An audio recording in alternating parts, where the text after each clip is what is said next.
स्वागत है आपका कान बाइक हिंदी में। मैं हूं बिलाल और ये है नई जनरेशन की टोयोटा वेलफायर।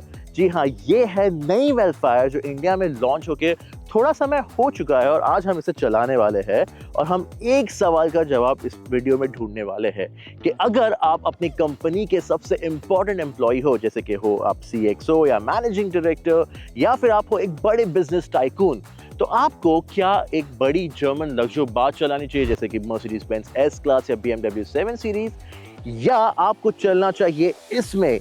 ये है एक अल्टीमेट लग्जरी मिनी वैन। इसमें हम देखेंगे इसका कंफर्ट कैसा है, ये चलने में कैसी है और इसका प्राइसिंग क्या है जो बनाती है इसे ज्यादा वैल्यू फॉर मनी। पर आगे बढ़ने से पहले कान बाइक हिंदी चैनल को सब्सक्राइब करना ना भूलिए अगर आपने अब तक नहीं किया है, और इस बेल आइकन को भी दबाइए ताकि आपकी और हमारी मुलाकात हो सके काफी फ्रीक्वेंटली।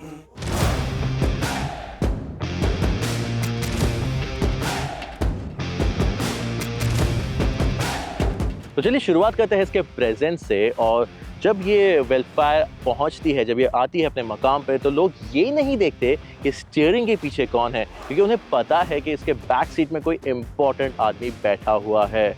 इसका जो डायमेंशन है वो ह्यूज है और इसका जो रोड प्रेजेंस है वो भी काफ़ी इम्पोजिंग है, which is a very important factor जब आपको बताना हो कि आप एक अपने लाइफ में कुछ मकाम हासिल कर चुके हो।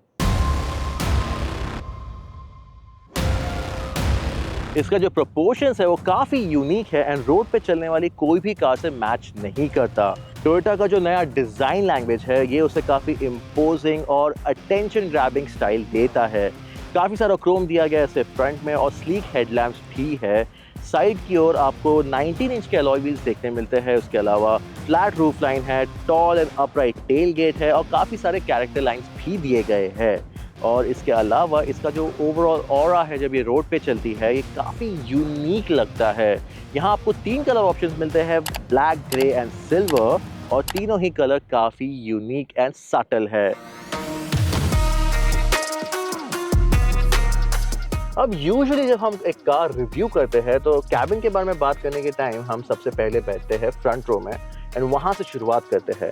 बट यहाँ ऐसा नहीं करेंगे कि ये है एक स्पेशल कार। यहाँ पे जो सेकेंड रो है, यहाँ पे जो इसका ओनर है सबसे ज़्यादा टाइम स्पेंड करने वाला है।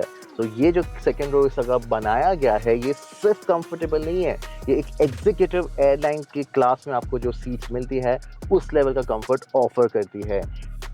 यहाँ कई सारे फीचर्स दिए गए हैं एंड सारे फीचर्स आपको आपकी स्क्रीन पे दिखने मिल जाएंगे।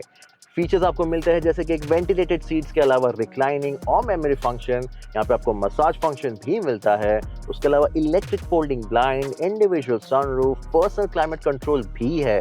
यहाँ पे एक स्क्रीन भी दिया गया है पैसेंजर्स को कंट्रोल करने के लिए सारे फंक्शन। उसके अलावा एक फोल्ड आउट टेबल मिलता है, फोल्ड डाउन स्क्रीन मिलती है और एक एब्सोल्यूट अथॉरिटी और प्राइवेसी भी मिलती है ताकि आपका बिजनेस ना रुके।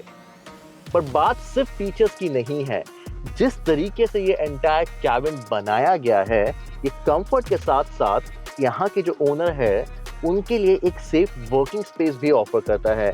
यहाँ जो ओनर है ये अपने जूम कॉल्स ले सकते हैं, बिजनेस मीटिंग अटेंड कर सकते हैं या अपने ईमेल्स पे चेकआउट कर सकते हैं। और उसके अलावा after long hard day at work या ऑफिस में कई सारा काम करने के बाद यहाँ पे आके एक्चुअली सिंपली रिलैक्स भी कर सकते हैं व्हाइल ऑन द मूव। हाँ, ये सारी चीज़ें आप S क्लास और 7 सीरीज में भी कर सकते हैं, पर यहाँ पे ये काफ़ी स्पेशल फील करता है, डोंट यू थिंक?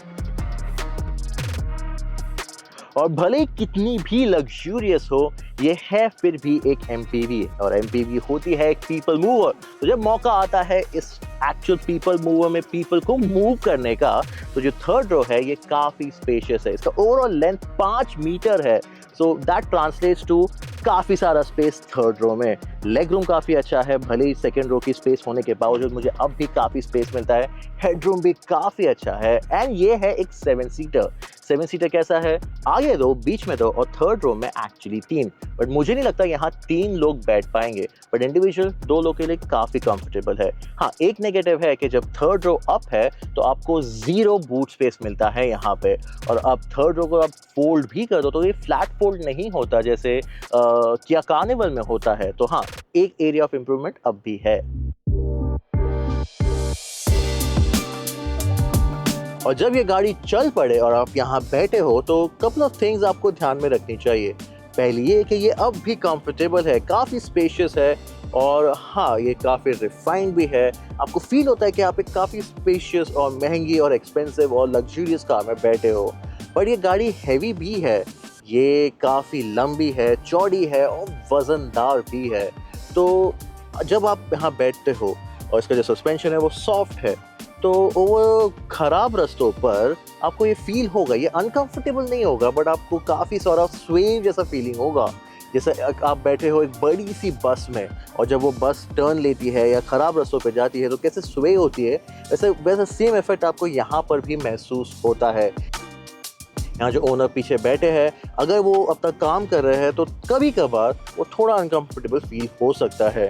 ये थोड़ा अंडरस्टैंडेबल भी है क्योंकि टोयोटा ने ये कार को कंफर्ट के लिए बनाया है और ये कार बड़ी भी है, तो दैट्स अंडरस्टैंडेबल। तो मैं इसके लिए सिर्फ एक ही सॉल्यूशन रिकमेंड करूँगा, वो है आपके लिए एक काफ़ी एक्सपीरियंस और बढ़िया सा शॉफर ढूँढने के लिए, क्योंकि जो शॉफर इसे बेहतर तरीके से चला पाएगा, वो आपकी प्रॉब्लम्स आधे से ज़्यादा सॉल्व भी कर देगा।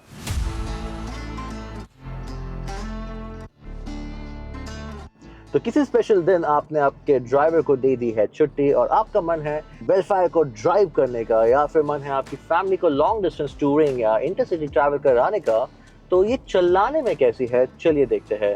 इसमें लगा है टोयोटा का वेल रेनॉन, काफ़ी फेमस और legendary strong hybrid power train. ये सेम पावर ट्रेन है जो दुनिया भर में लाखों कार्स को पावर करता है। इसका मतलब ये है कि ये रिलायबल है, स्मूथ है और क्वाइट प्रूवन भी है। ये है 2.5 लीटर पेट्रोल इंजन और उसके साथ लगा है बैटरी। कंबाइंड पावर आउटपुट है तकरीबन 200 हॉर्स पावर और तकरीबन 250 न्यूटन मीटर एज वेल। तो आप इतनी बड़ी और हैवी कार को चला सकते हो प्योर ईवी मोड पर भी।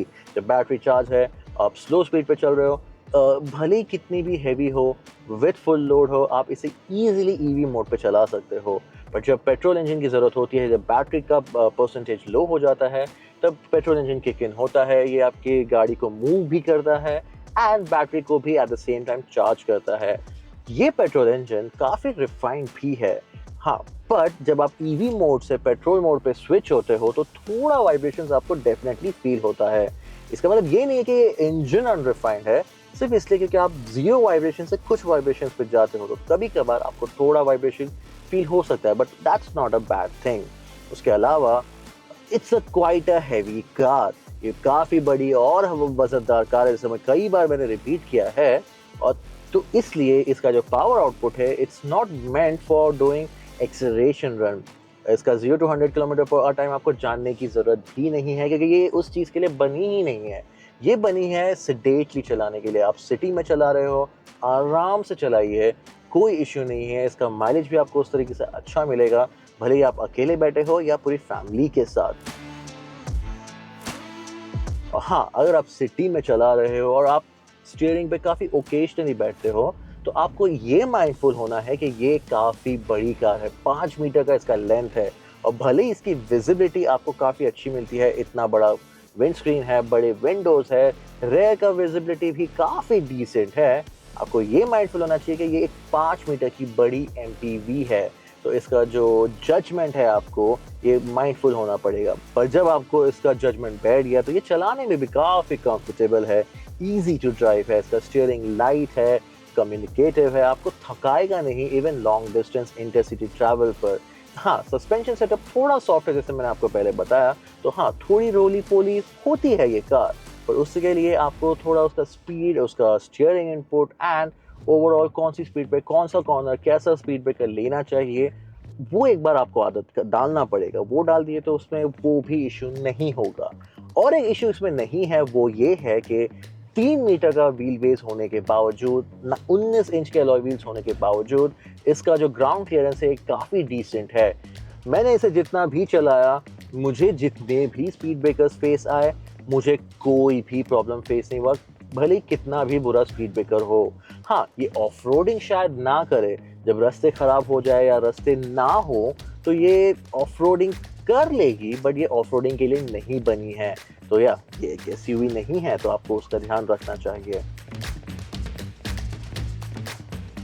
तो आखिर में बात तो यही है कि जब टॉप मैनेजमेंट के लोग अराइव होते हैं, वो कौन सी कार में आ रहे हैं ये काफ़ी मैटर करता है। तो ये जो वेलफायर है ये चिल्ला चिल्ला कर नहीं कहती that I have arrived, it just whispers it. तो ये जो वेलफायर है ये इंडिया में 2 वेरिएंट्स में अवेलेबल है। इसका प्राइसिंग है 1.2 करोड़ बेस वेरिएंट के लिए, जहाँ पे आपको थोड़े फीचर्स नहीं मिलते। ये फीचर्स आपको लिस्ट डाउन है आपकी स्क्रीन पर। और ये जो टॉप वेरिएंट है मेरे साथ, ये रिटेल करती है 1.3 करोड़ एक शोरूम पर। तो अगर इसे पर्सपेक्टिव में आपको मैं बताऊं, तो जो मर्सिडीज बेंज एस क्लास का एग्जांपल लेते हैं, ये भी 2 वर्जन्स में अवेलेबल है, जिसका प्राइसिंग जाता है 1.8 करोड़ डीजल के लिए, और जो पेट्रोल है, मोर पावरफुल पेट्रोल है, ये 1.9 करोड़ जाता है। इसका मतलब ये है कि ये जो लग्जूरियस, रिलायबल और इक्वली कंफर्टेबल वेलफायर है, ये अब भी 50 लाख रुपए कम है एस क्लास से। और हाँ, वेलफायर का एक लेक्सस डेरिवेटिव भी आता है, इसका नाम है LM, और उसका प्राइसिंग है 2 करोड़ से लेके 2.6 करोड़। ये देख के आपको नहीं लगता कि जो वेलफायर है ये काफ़ी वैल्यू फॉर मनी है? हालांकि यहाँ पे मुझे अब भी 2 नेगेटिव्स दिखाई दे रहे हैं। पहला है इसका ब्रांड वैल्यू। हाँ, भले ये कितनी भी अच्छी हो जाए, ये टोयोटा वेलफायर अब भी एक टोयोटा है, और यहाँ पे आपको वो स्नॉब वैल्यू नहीं मिलता जो एक जर्मन प्रीमियम लग्जरी ब्रांड जैसे BMW या मर्सिडीज बेंज से मिलता है।